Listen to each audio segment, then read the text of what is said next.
Dictation start होगी 4 second बाद।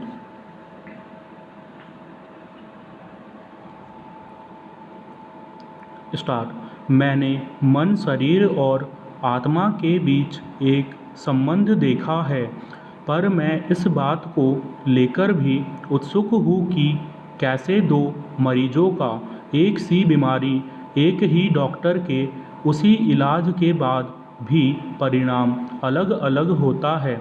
एक जीवित बच जाता है तो दूसरा जिंदगी की जंग हार जाता है। इससे मुझे एक अंतर्दृष्टि मिली कि हमारे रोज़मर्रा के अनुभव या जिसे हम सच कहते हैं वे दरअसल हमारी सामाजिक रिवाजों या हमारी कंडीशनिंग के चलते हुआ एक सम्मोहन है। ज्यों ज्यों हमारी चेतना या अनुभव बदलते जाते हैं, ये सच्चाई भी बदलती जाती है। पैरा। मुर्गा सुबह सुबह बांग देता है और ठीक उसी समय सूर्योदय होता है, पर हम ये नहीं सोचते कि बांग के कारण ही सूरज निकलता है। हाँ, इसमें संबंध जरूर है। हमारा मन, दिमाग और ये भौतिक दुनिया अस्तित्व की गहराई में परस्पर संबंधित है। हम मौत से डरते हैं, क्या इसे रोक सकते हैं? जवाब है कि जैविक मृत्यु झूठे आधार से तय होती है, मतलब बायोलॉजी से। जबकि आप न आपका शरीर है न मन है, आप इस दुनिया के अनुभव में भी नहीं है, तो फिर हम कौन है?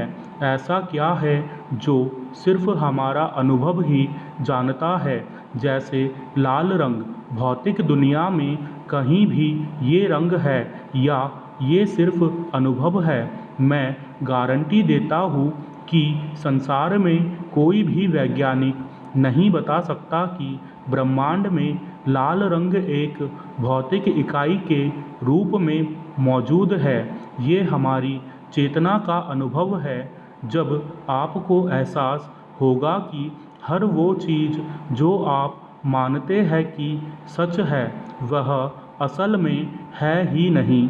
जब आपको ये एहसास होगा कि आप जो अपने बारे में सोचते हैं कि आप कौन हैं, और जब एहसास होगा कि आपका नाम आदि, आप जो कुछ भी देखते हैं वह कुछ लोगों के लिए अंतिम है। हमारे कष्ट और दुखों का पहला कारण है कि हम नहीं जानते कि हम कौन हैं। आप खुद को शरीर, मन और अनुभव से उलझन में डाल देते हैं। दूसरा, आप उन अनुभवों और समझ में जकड़े रहते हैं जो खुद क्षणिक और सपने की तरह है। आप कहते हैं आपके बचपन में क्या हुआ ये गुजर चुका, बीते कल में क्या हुआ वो भी गुजर चुका।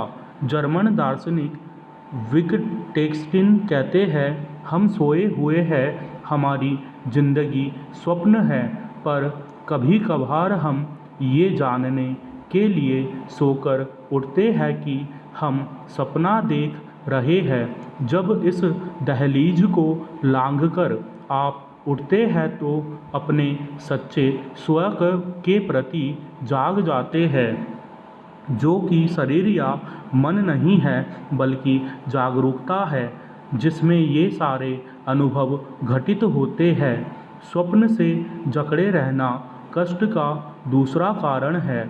तीसरा है किसी भी अप्रिय बात का डर। चौथा ईगो से जुड़ा है। पांचवा मौत का डर। ये सारे आपस में जुड़े हुए हैं।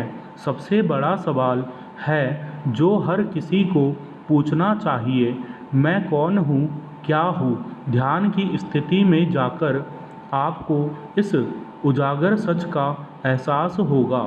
सुनने में ये भारी भरकम लगेगा, मैं इसे अंतर्दृष्टि कहूँगा।